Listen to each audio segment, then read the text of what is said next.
Salt. Olive oil. Pepper. Butter. Grüner Veltliner.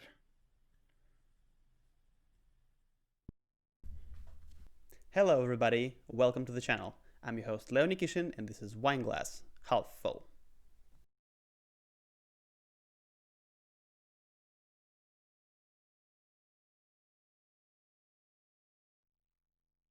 My pick this week is Domäne Wachau Weissenkirchen Grüner Veltliner from Austria. It's 2019 vintage and it's available from Gall & Gall. Important disclaimer. I am not in any way, shape or form sponsored by or affiliated with Gall & Gall or any other wine shop, wine distributor, wine retailer or winery or anything like that. These are just my opinions and all of the wines I review are purchased with my own money. So, what is the deal with this weirdly named wine in a rather strangely shaped bottle? In a word, versatility. You see, it has a truly remarkable repertoire of dishes that you can pair it with. Basically, as long as you stay away from things like steak and roast beef and things like that, and meatloaf, there is really not that much that this wine cannot handle. All the usual white wine applications, such as seafood and fish and vegetarian dishes, check. What about herb chicken or even a roasted chicken? You know what? Yes, you can. Wiener Schnitzel? You bet. Pork salad? Sure. Soft cheeses? No problem. Salmon steak? Oh, come on, are you even trying? So how does it do that? Let's investigate. As always, if you want to understand wine, you have to look where it came from. The word that jumps at you from the label is Weissenkirchen, and that is exactly where we are heading. An idyllic Austrian village of Weissenkirchen in der Wachau, perched on the shore of one of Europe's great rivers, the Danube. River is the boss here, creating a milder microclimate and bringing sand, gravel and mineral sediment to its shores over millennia.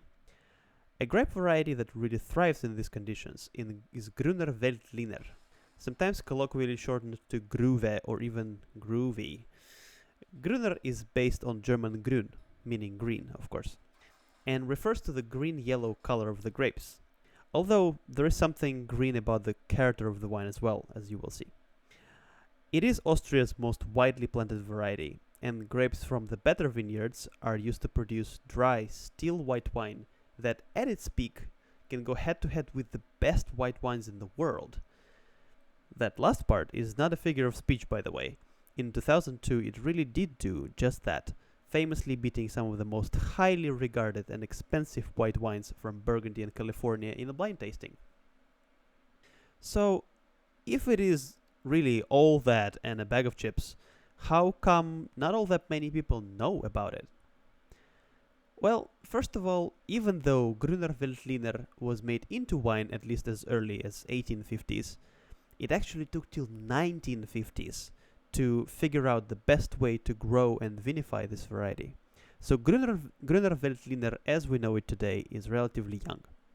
Secondly, the main producer of Grüner Veltliner is Austria, and Austrians really like drinking it.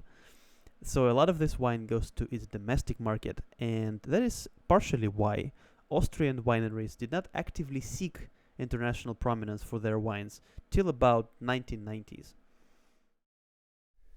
So, how does it manage to match all those dishes I mentioned earlier? Well, when it comes to things like seafood and white fish and vegetarian dishes, what really helps is the combination of acidity, freshness, and really nice notes of tropical fruits, things like pineapple and mango. They go really, really nicely with typical seafood flavors.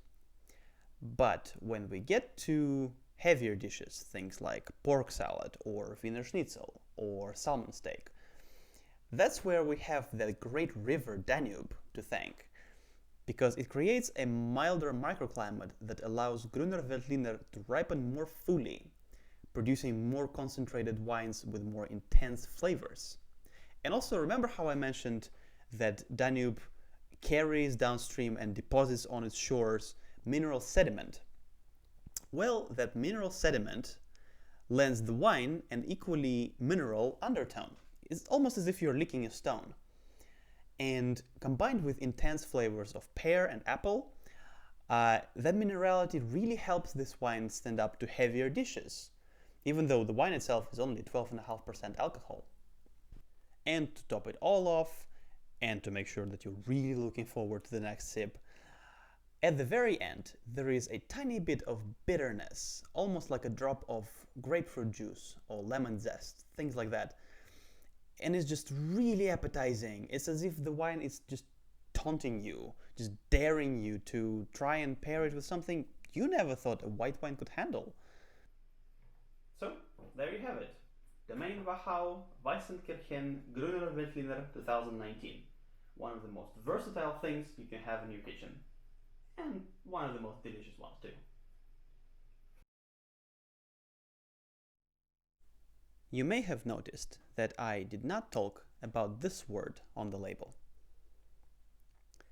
Federspiel can be roughly translated as falconry. What does that have to do with wine?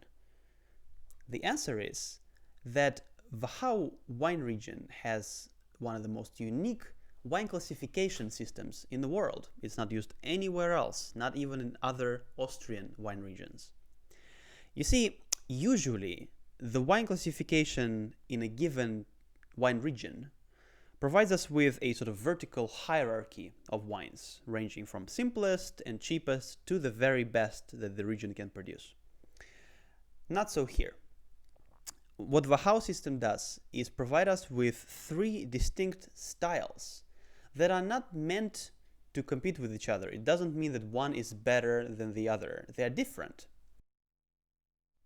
The first style is called Steinfeder, translates as stone feather, and as you may guess from the name, these are the lightest wines of the region. They are light, fresh, they are best consumed young, and they cannot have more than 11.5% alcohol. The next one is Federspiel. Like I mentioned, it translates as falconry, and the wines are meant to have the precision and elegance of the hunting falcon. The wines are slightly heavier. They can have up to 12.5% alcohol, and the best examples may age for up to 10 years. Finally, there is Smaragd. It literally translates as emerald, but in this case refers to species of lizards that are common in Wachau.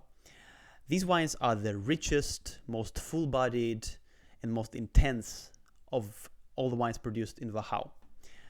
And they can have at least 12% alcohol. Some of them can go up to as high as 14.